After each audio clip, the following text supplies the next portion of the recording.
Hello everyone. आज हम operating system में आगे बढ़ते हुए देखेंगे प्रोसेस के बारे में। ठीक है, तो लास्ट लेक्चर में हमने बताया था कि प्रोसेस क्या होता है basically.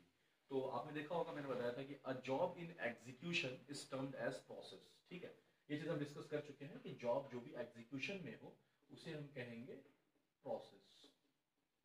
Job in execution is a process. तो आज हम डिस्कस करेंगे कि प्रोसेस के कितने स्टेट्स हैं, क्योंकि देखिए हम वही पार्ट पे फोकस कर रहे हैं जो एंट्रेंस एग्जाम में पूछे जाते हैं। तो देखिए जितने भी मैंने ये एक सर्कल में बनाया है ओवल शेप में, these are the states of a process. तो कौन कौन से स्टेट होते हैं? देखिए जब भी कोई प्रोसेस क्रिएट होगा तो वो न्यू प्रोसेस होगा। ठीक है, जब हम क्रिएट करेंगे उसे, अब वो प्रोसेस क्या होगा, रेडी स्टेट में जाएगा। रेडी स्टेट में कहने का मतलब है कि अब वो प्रोसेस रेडी है एग्जीक्यूशन के लिए। ठीक है, जो भी उसकी रिक्वायरमेंट है वो फुलफिल्ड है, वो रेडी स्टेट में है। तो रेडी स्टेट से वो प्रोसेस जाएगा रनिंग स्टेट में। ठीक है, डिस्पैचर के थ्रू। वो डिस्पैचर भी हम डिस्कस करेंगे, कुछ पॉइंट्स हैं, कुछ टर्मिनोलॉजीज हैं जिसे हम समझेंगे आगे। अभी बस आप ये फ्लो याद रखिए कि कोई प्रोसेस जब क्रिएट हुआ तो वो न्यू स्टेट में है, न्यू स्टेट के बाद वो रेडी स्टेट में जाता है, और रेडी स्टेट के बाद वो रनिंग स्टेट में जाता है। ठीक है, अब रनिंग स्टेट के बाद आप देखिए यहाँ पे दो चीजें हैं, या तो उसको सारी चीज फुलफिल्ड है जो भी चाहिए, मतलब इनपुट आउटपुट रिक्वायरमेंट्स या कोई किसी भी चीज की रिक्वायरमेंट अगर फुलफिल्ड है तो यहां से वो अपना एग्जीक्यूशन करके वो टर्मिनेट कर जाएगा। ठीक है, और अगर मान लो कि अगर कोई इनपुट आउटपुट और कोई इवेंट वेट है, मतलब उसे कुछ किसी चीज की रिक्वायरमेंट है, तो वो वेटिंग स्टेट में चला जाएगा, और तब तक वो वेटिंग स्टेट में रहेगा जब तक इनपुट आउटपुट और इवेंट जो है वो कंप्लीट ना हो। ठीक है, जब वो कंप्लीट होगा तो वापस रेडी स्टेट में आएगा और रेडी स्टेट से रनिंग स्टेट में जाएगा। ठीक है, अब देखिए मान लीजिए कि रनिंग स्टेट में है, ठीक है, और किसी टाइप की उसकी ब्लॉकिंग हो गई, तो एक और स्टेज है हमारे पास, ठीक है, जिसे हम कहते हैं ब्लॉक्ड स्टेट या इंटरप्ट स्टेट। वो उसमें चला आता है, और जब उसकी अनब्लॉकिंग होगी तो वापस रेडी स्टेट में जाता है, और रेडी स्टेट के बाद या वो वापस रनिंग स्टेट में, और रनिंग स्टेट में अगर सब कुछ फुलफिल्ड है तो वहां से टर्मिनेट कर जाएगा। तो ये आपको प्रोसेस के स्टेट याद रखें, ये फ्लो ऑफ प्रोसेस या फ्लो चार्ट कहलाता है प्रोसेस का। ठीक है, तो इतनी चीजें आपको याद रखती है। बट मुझे याद है कि 1 या 2 साल पहले ये क्वेश्चन आया है कि which of the following is not the state of a process.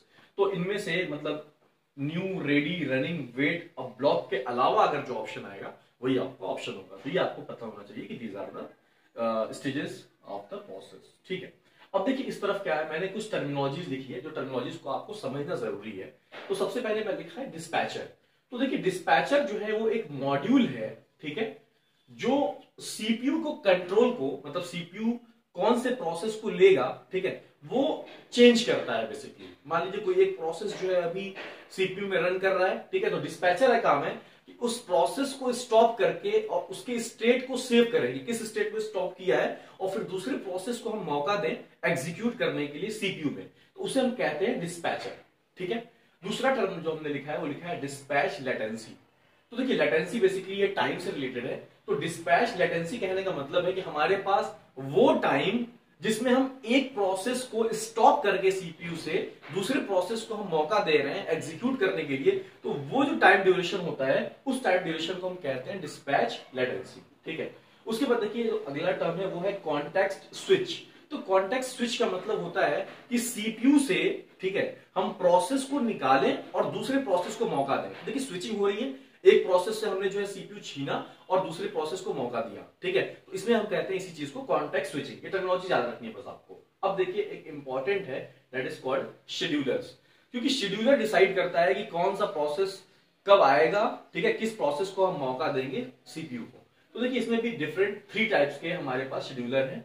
ठीक है, एक है लॉन्ग टर्म शेड्यूलर। तो एक सिंपल क्वेश्चन आता है कि लॉन्ग टर्म शेड्यूलर को हम और क्या कहते हैं, तो याद रखिएगा हम लॉन्ग टर्म शेड्यूलर को कहते हैं जॉब शेड्यूलर। तो आपके दिमाग में आ रहा होगा सर ये लॉन्ग टर्म शेड्यूलर होता क्या है। तो देखो लॉन्ग टर्म शेड्यूलर जो है बेसिकली एक शेड्यूल करता है प्रोसेस को कि कब जो है पूल ऑफ प्रोसेसेस में से कितने प्रोसेस जो है वो आकर के मेन मेमोरी में लोड होंगे बेसिकली। ठीक है, तो job scheduler basically that is long term scheduler क्या करता है कि पूल ऑफ प्रोसेसेस जो भी सबमिटेड किए गए हैं उनको मेन मेमोरी में लोड करता है। ठीक है, अब देखिए दूसरा है शॉर्ट टर्म शेड्यूलर, जिसको हम डिस्पैचर भी कहते हैं। याद रखिएगा ये शॉर्ट टर्म शेड्यूलर को ही हम डिस्पैचर कहते हैं। तो डिस्पैचर क्या करता है, अभी हम देखा कि डिस्पैचर हमने ऑलरेडी डिस्कस किया है, तो उसको हम शॉर्ट टर्म शेड्यूलर भी कहते हैं। तो बेसिकली डिस्पैचर या शॉर्ट टर्म शेड्यूलर क्या करता है कि जो भी प्रोसेस जो है वो रेडी स्टेट में है, जो भी प्रोसेस हमारे रेडी स्टेट में आ चुके हैं, ठीक है, वो रनिंग स्टेट में उसमें से कौन से जाएंगे, मतलब सीपीयू किस प्रोसेस को एलोकेट किया जाए वो डिसाइड करता है शॉर्ट टर्म शेड्यूलर। ठीक है, last one is middle term scheduler. तो देखिए इसमें इंपॉर्टेंट क्या है, मान लीजिए कि हमारे पास डिफरेंट प्रोसेसेस जो को लॉन्ग टर्म शेड्यूलर ने मेन मेमोरी में लोड कर दिया। अब मेन मेमोरी में जब लोड कर दिया बेसिकली, तो अब है क्या, वो रेडी स्टेट में है अगर मेन मेमोरी में है तो। अब उस मेन मेमोरी से सीपीयू तक जाने के लिए कौन डिसाइड करेगा, शॉर्ट टर्म शेड्यूलर, कि किसको हम सीपीयू एलोकेट करें, कौन अब प्रोसेस जो है कौन सा प्रोसेस एग्जीक्यूट करेगा। अब देखिए इसमें इसका काम, मिडिल टर्म शेड्यूलर का क्या काम है कि मान लो कि हमारे पास बहुत सारे प्रोसेस जो है वो मेन मेमोरी में पड़े हुए हैं, ठीक है। तो वहां पे क्या होगा कि डिग्री ऑफ मल्टी प्रोग्रामिंग, मतलब जितने भी number of processes at a time main memory में है, उसी को हम कहते हैं डिग्री ऑफ मल्टी प्रोग्रामिंग।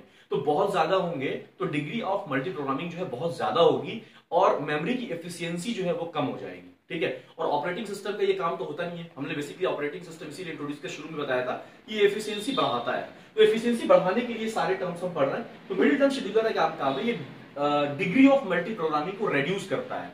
और रेड्यूस किस कॉन्सेप्ट पे करता है, उस कॉन्सेप्ट को हम कहते हैं स्वैपिंग। तो स्वैपिंग में क्या करता है कि जिस भी प्रोसेस का काम अभी नहीं है जो मेन मेमोरी में पड़े हुए हैं, इसे ये स्वैप कर देता है सेकेंडरी मेमोरी में, ठीक है।